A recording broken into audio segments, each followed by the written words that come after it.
एक शिक्षक यानी कि गुरु का दायित्व बहुत बड़ा है और ऐसा इसलिए क्योंकि वो मानव समाज को सही दिशा दे सकता है। आइए दोस्तों जानते हैं ऐसे 5 शिक्षकों यानी कि गुरुओं के बारे में जिन्होंने पूरे भारत को शिक्षा दी है और दुनिया में भारत को बड़ा बनने में मदद की है। चाणक्य।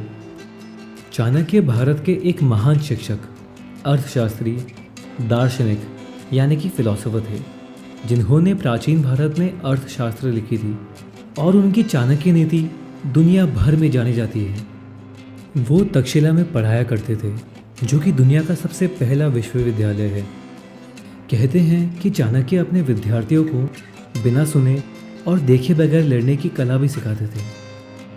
चाणक्य के शिष्य चंद्रगुप्त मौर्य ने उनकी शिक्षा से भारत का सबसे बड़ा साम्राज्य मौर्य साम्राज्य बनाया और इसीलिए कहते हैं कि अखंड भारत का श्रेय चाणक्य को ही जाता है। वो अपने ज्ञान और अनोखी रणनीतियों की वजह से पूरी दुनिया में मशहूर हैं। स्वामी विवेकानंद। 12 जनवरी 1863 में जन्मे स्वामी विवेकानंद की शिक्षा, उनकी बातें आज हमारे देश के युवाओं के लिए एक इंस्पिरेशन है। उन्होंने अपना प्रभाव पूरी दुनिया में छोड़ा था। स्वामी विवेकानंद वो इंसान थे जिन्होंने अमेरिका में हिंदुइज्म और इंडियन कल्चर की महानता के बारे में बताया, वो भी तब जब पश्चिम में भारत को भूखे जंगली लोगों का देश माना जाता था। उनका कहना था कि अगर आपको ज़िंदगी में आगे बढ़ना है तो आपको खुद ही कोशिश करनी होगी। कोई आपको नहीं बता सकता कि आगे कैसे बढ़े। आपकी रूह आपको खुद शिक्षा देगी। गौतम बुद्ध। गौतम बुद्ध का जन्म दक्षिण नेपाल के लुम्बिनी क्षेत्र में सिद्धार्थ नाम से हुआ था। बुद्धिज्म को बनाने वाले गौतम बुद्ध ही थे, जिनकी शिक्षा को आज दुनिया भर के लोग मानते हैं।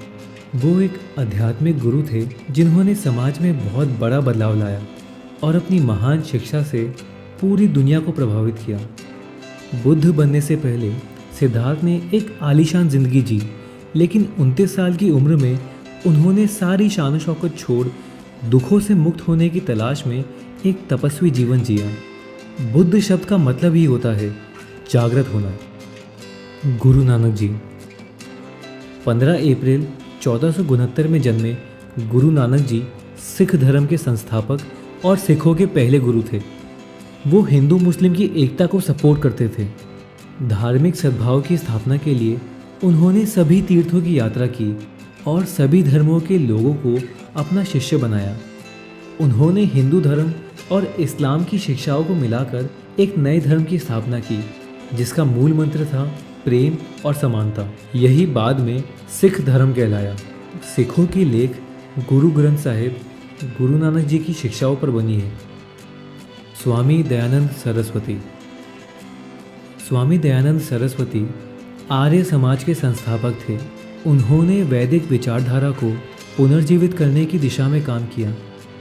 भारत के राष्ट्रपति डॉक्टर एस राधाकृष्णन ने उन्हें मेकर्स ऑफ इंडिया यानी कि आधुनिक भारत के निर्माताओं में से एक कहा था। महिलाओं को समान अधिकार जैसे कि शिक्षा और भारतीय शास्त्रों को पढ़ने का अधिकार दिलवाने में महर्षि दयानंद का काफ़ी बड़ा योगदान था। अगर आपको ये वीडियो अच्छा लगा हो तो प्लीज़ वीडियो को लाइक करिए और हमें नीचे कमेंट्स में बताइए, और प्लीज़ इस चैनल को सब्सक्राइब करिए और सब्सक्राइब करने के लिए यहाँ क्लिक करें। Thank you.